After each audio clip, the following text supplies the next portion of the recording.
ఓం నమస్తే అండి. మనము మన ప్రాచీన ఇతిహాసం గురించి చూస్తున్నాము. అందులో విశ్వ సృష్టి ఎలా ఉండింది, ఏంటి అనేది చూస్తున్నాం కదా!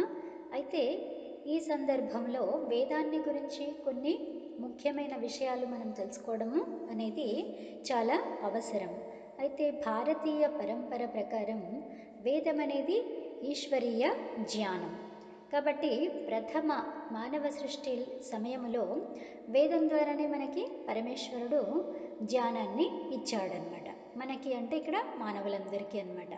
సో అయితే లేకుంటే మానవులకి ఇలా వేద జ్ఞానాన్ని ఇవ్వకపోతే మనలో జ్ఞాన వికాసం అనేది ఉండేది కాదు. ఎందుకంటే మానవుని జ్ఞానం ఏంటిది? నైమిత్తికం. సో కాబట్టి ప్రాథమిక జ్ఞానం అనేది ఇతరుల వల్ల ఇతరుల వల్ల మాత్రమే మనకి కలుగుతుందన్నమాట. సో ఎవరో ఒకరు మనకి ప్రసాదించాలి, ఆ జ్ఞానాన్ని తెలపాలి. సో అప్పుడు కానీ మనకి అర్థం కాదనమాట. అయితే ఆ జ్ఞానదాతల్లో మొదటిదెవరు? తల్లి. రెండవ వారైనటువంటి వారు తండ్రి. ఆ తర్వాత మన బంధువులు.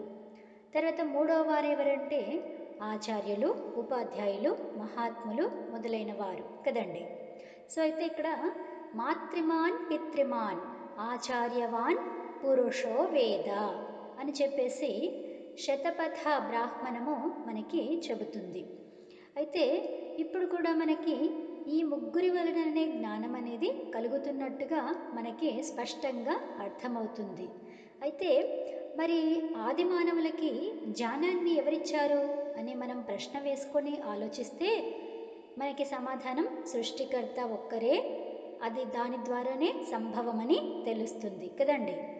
అయితే ఇంతే కాకుండా మళ్ళీ ప్రపంచ మేధావులంతా కూడా ఏమంటున్నారంటే Rigveda is the oldest book in the world library అని చెప్పేసి అంటున్నారు.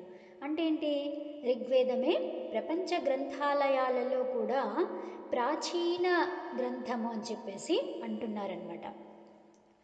అయితే ఈ ఈ విధమైనటువంటి ఋగ్వేదంలో ఏమనుంది అంటే రిగ్, యజు, సామ, అథర్వణ వేదాలు ఈ 4 పరమేశ్వరుని నుండి ఒకేసారి ఉత్పన్నమయ్యాయి అని చెప్పబడింది. దాని గురించి ఒక వేదమంత్రము ఋగ్వేదములోనిది చూద్దాము. ఓం తస్మాత్ యజ్ఞాత్ సర్వహుతః ఋచః సామాని జజ్జిరే ఛందాంసి జజ్జిరే తస్మాత్ యజుస్తస్మాత్ అజాయత. ఇది ఋగ్వేదము 10వ మండలము 90వ సూక్తము 9వ మంత్రము. ఇక్కడ ఏమంటున్నారంటే ఈ సర్వహుత యజ్ఞస్వరూపుడైనటువంటి ఆ పరమేశ్వరుని నుంచే ఋగ్వేదము, సామవేదము ఉత్పన్నమయ్యాయి అని చెప్తుంది. అంటే మనకి దాని ద్వారా భగవంతుని ద్వారా ఉపదేశింపబడ్డాయి అని చెబుతుంది. అలాగే ఛందస్సులు అంటే అథర్వవేదంని కూడా ఈశ్వరుని ద్వారానే మనము పొందాము అని చెప్తుందనమాట. అయితే యజుర్వేదం కూడా ఆ యజ్ఞస్వరూపుడైనటువంటి పరమేశ్వరుని వల్లనే మనకి ఉత్పన్నమయ్యింది అని తెలుస్తుంది ఈ వేదమంత్రము ద్వారా. అయితే ఇచ్చట ఏంటి? సర్వహుత యజ్ఞస్వరూపుడు అంటే జీవుల కళ్యాణం కొరకు చేయబడినటువంటి సృష్టి రూప యజ్ఞములో తన సామర్థ్యాన్నంతటిని ఆహుతిగా అర్పించేటువంటి పరమేశ్వరుడు అని అర్థం అన్నమాట.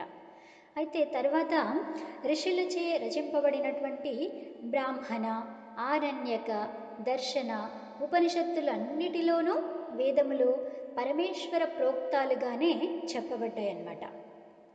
అంటే ఋషులంతా కూడా తద్వచనాత్ ఆమ్నాయస్య ప్రామాణ్యం అని చెప్పారు.